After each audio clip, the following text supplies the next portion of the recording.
mga toy. Live mo yan, live. Sayo mga toy.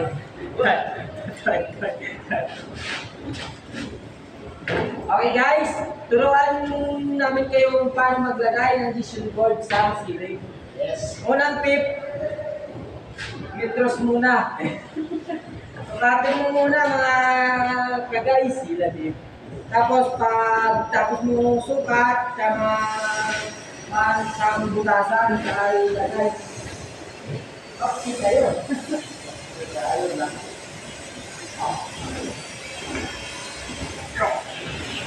Ito na guys. Tapos mo na. Guys. Buhatin na kami. Pero huwag kalimutan guys na mag-ingat tayo palagi.